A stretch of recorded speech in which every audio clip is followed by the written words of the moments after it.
All right, stand by for me.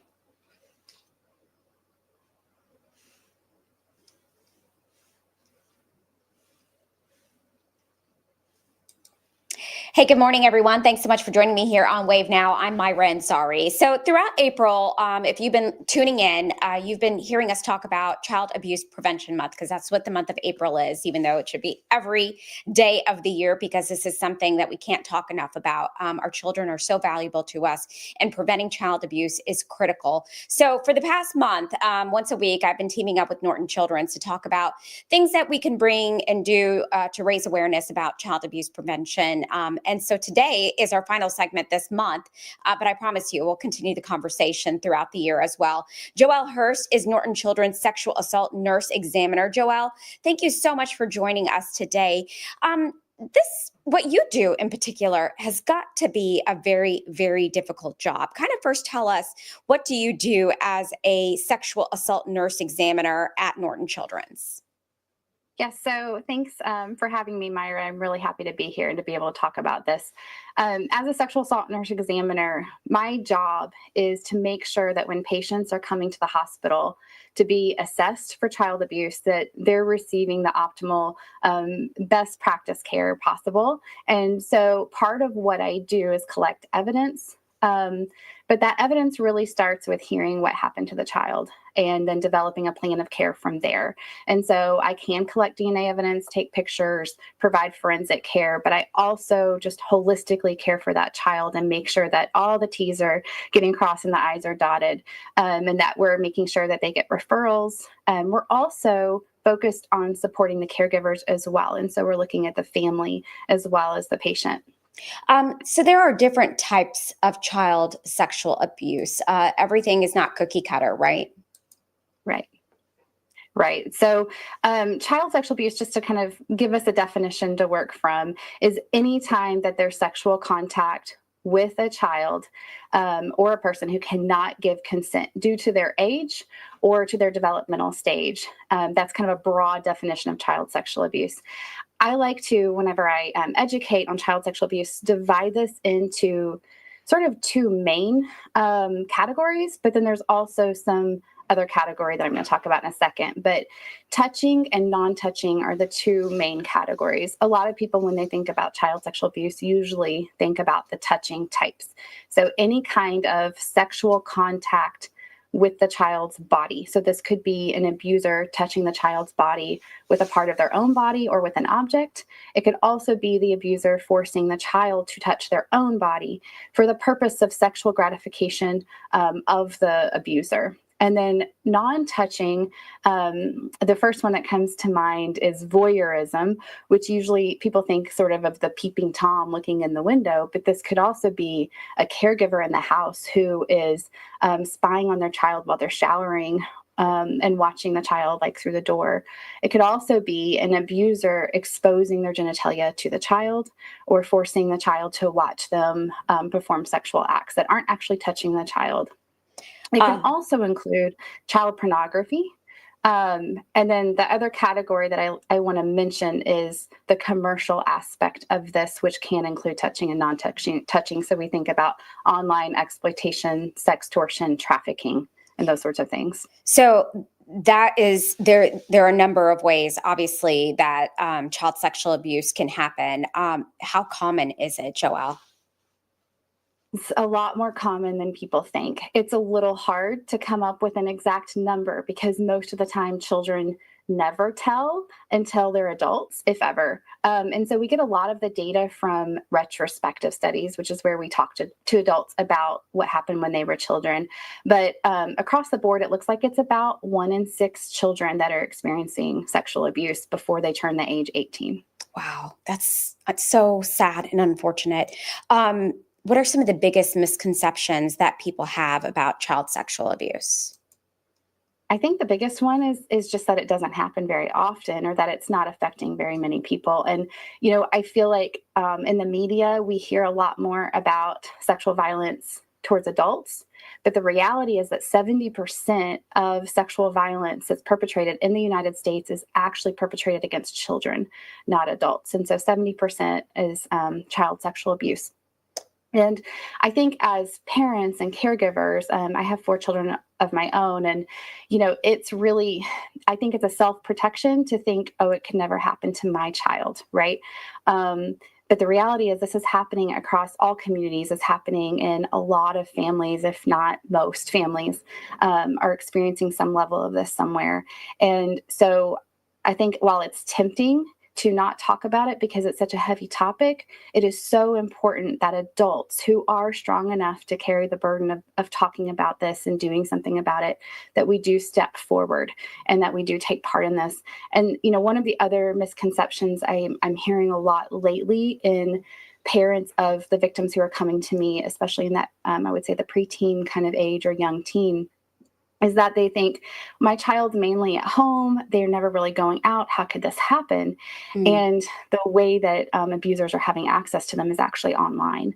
And so abusers are connecting with them online. And so just because your child's at home and not going out, actually there's a lot more abusers trying to groom children online than there are in person right now. And so really it's affecting everybody. That's interesting that you say that, because that can lead to, even if you think, well, my kid's at home all the time, sharing photos, sharing videos, and that is abuse.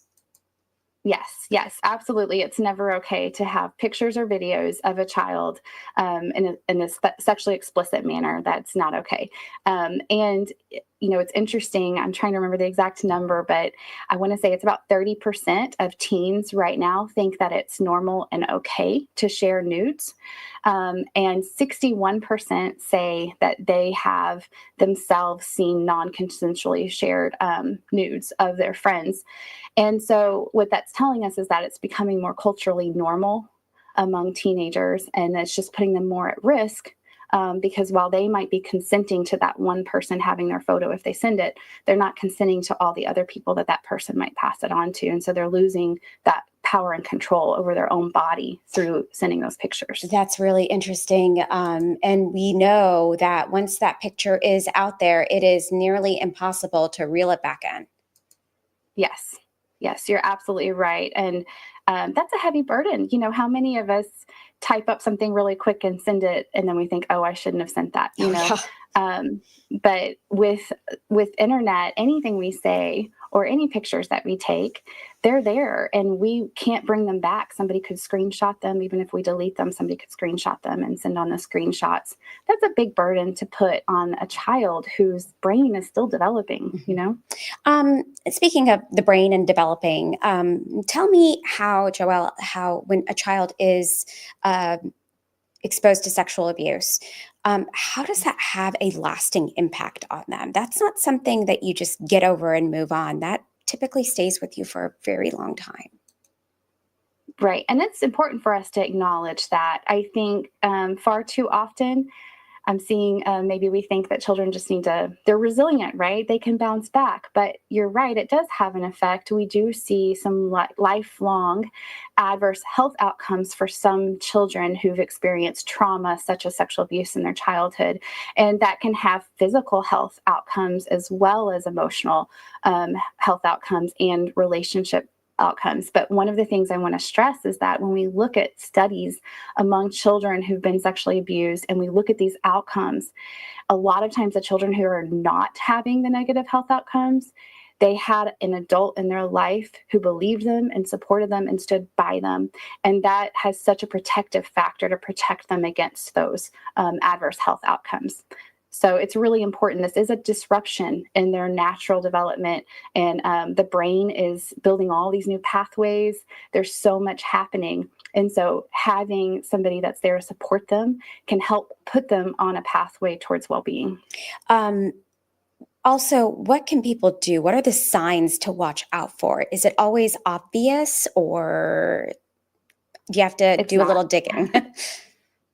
Unfortunately, it's not. I wish that it was something that we could just easily tell is happening. The first thing I want to say is that if a child is telling you abuse has happened, listen to that. Okay. Don't investigate it yourself, report it on, but listen to that child and the initial response. Try to make that initial response belief and support and not doubting. So if a child is saying that something happened, that's your first sign right there. if you are seeing something happen, you're seeing the sign right there. If you're seeing some strange behaviors between your child and another relationship, maybe it's an older teen or maybe it's an adult in their life, or maybe it's something you've noticed online.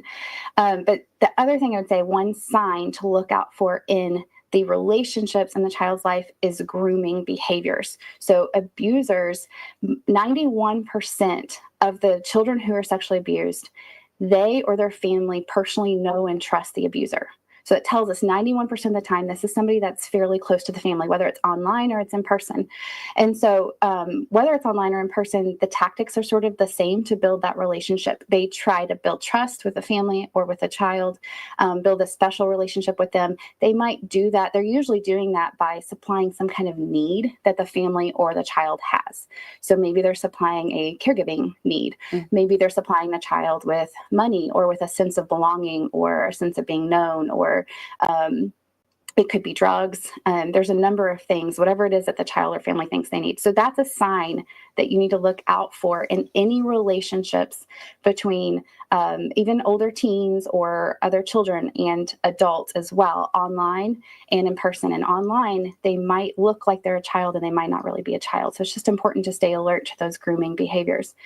Other signs and symptoms, specifically in the child, we can have some physical signs and symptoms and some behavioral. For both of those, the tricky part is that those signs and symptoms could be pointing to something else. It doesn't necessarily mean child sexual abuse has occurred. So, for example, with physical symptoms, we might see any kind of genital symptoms. So maybe frequent urinary tract infections, changes in toileting behaviors, frequent constipation, things like that. But those could be from things that aren't related to abuse. Physical symptoms that are a little more indicative are like pregnancy or sexually transmitted infections. And then behavioral or mental health, we're seeing a lot of withdrawal from normal relationships or social withdrawal, changes in mood, which is a little tricky with our teens because they're sometimes experiencing those anyway, but changes in like academic or school functions, like they're not doing as well in school all of a sudden, they're not sleeping well, they might have an increase in depression, and we are seeing an increase in cutting behaviors and suicide attempts among these children as well. Oh, that makes me so sad. I just want to share a quick comment that a viewer just posted. Denise just posted, please pay attention to your children and pay attention to their behaviors and mannerisms. Listen to your children, praying for these children. Thank you, Denise, for that positive advice there. That's for sure. We do need to pay extra attention to our kids at all times. You mentioned mannerisms and behavior change. If our kids are telling us, Mom, I don't want to go to Uncle so-and-so or Auntie so-and-so or go spend time with this person or that person, should we kind of maybe poke around and find out why? Yes, absolutely. If they're wanting to make a change, like maybe they used to like to go over to their grandmother's house, or they like to go over to maybe father's house, right? If you're separated, and then suddenly they don't want to go over there anymore, it is definitely worth spending some time with that child.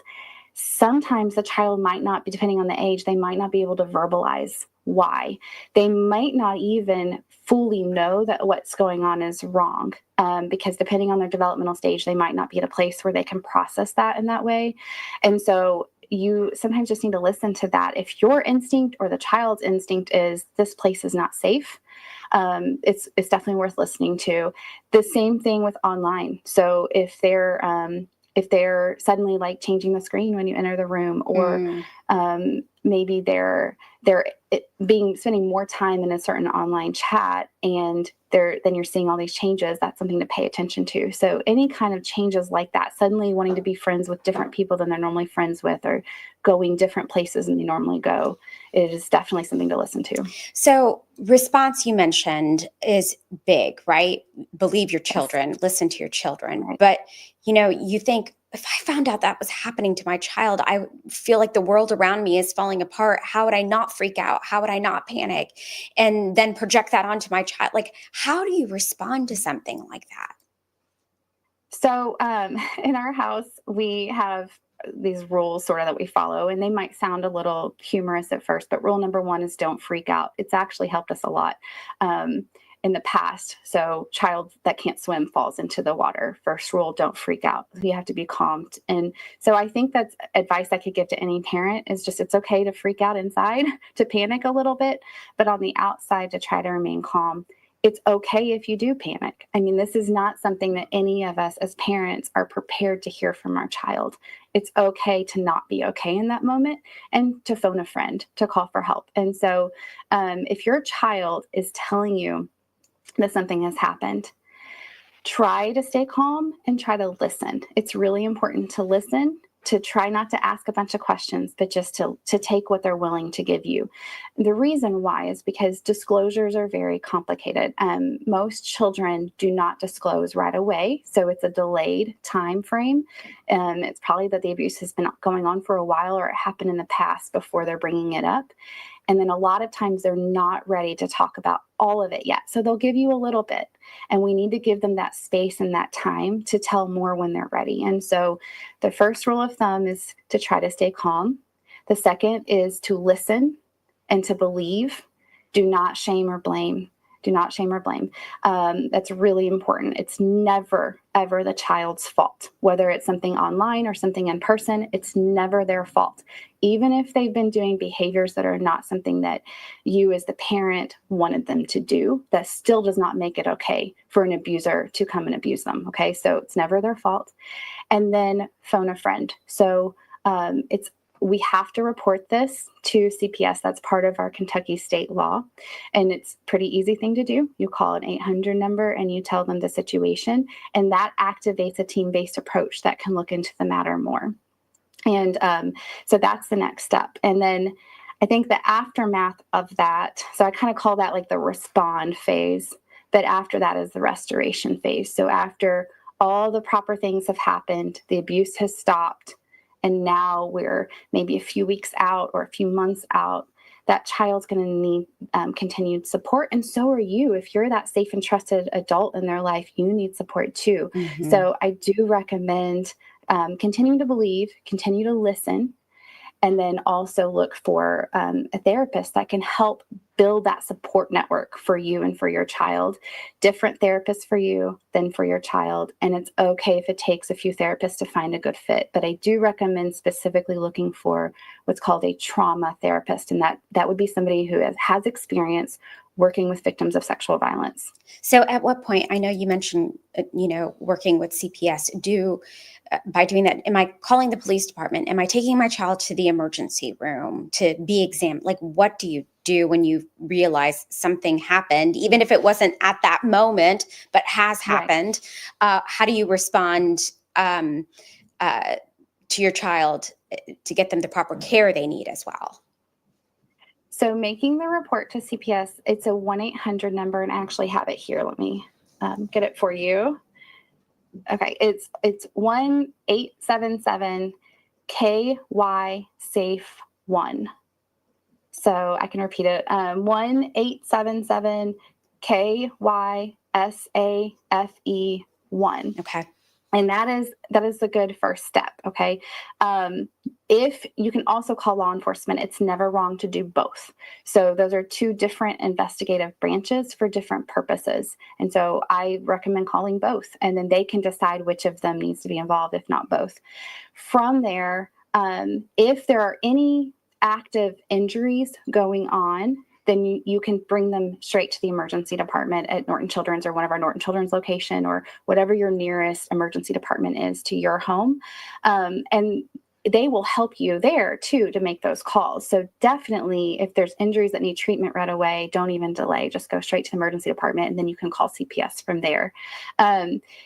We don't always need the children to come necessarily to the emergency department for medical treatment, but I do recommend medical treatment for any child who has been sexually abused. So if it's not right away, if they don't have active injuries, or they haven't had exposure to the abuser for more than, I would say, about 5 days, if it's been more than 5 days since they've even been in the same room with that abuser, we're not going to be able to collect evidence. So they don't necessarily need to come to the emergency department. However, they do still need to be seen. If not by their pediatrician, then you can talk to the CPS worker who's assigned to your case about getting a medical exam at the Child Advocacy Center. And that way, not only do we want to make sure that the child's body is safe and healthy, we want to make sure that the child knows that their body is safe and healthy. And there's a distinction. So making sure the child knows, because they're hearing all these things, they know something's happened to them, and some children will go years thinking there's something wrong with their body. So we want to reassure them early that they are safe and that their body is healthy, and that if there are any injuries, that they will heal and that they'll be normal. Okay. Joelle, this has been a really insightful, eye-opening conversation. I think we could talk for quite some time about this, but is there something that I'm not asking you that you want our viewers to know and to keep in mind? We didn't talk much about prevention. And I think the most important thing that I could leave everybody with prevention is that having a safe and loving, caring, actively engaged adult in their life that is walking with them through life is our first line of defense. It's our most protective factor, that we can put the child on a path towards health and well-being. Okay, it doesn't mean that abuse will never happen, but it means that if it does, that safe and trusted adult is there. And when I say safe and trusted adult, it's important that the child knows that you will be there for them no matter what and support them no matter what.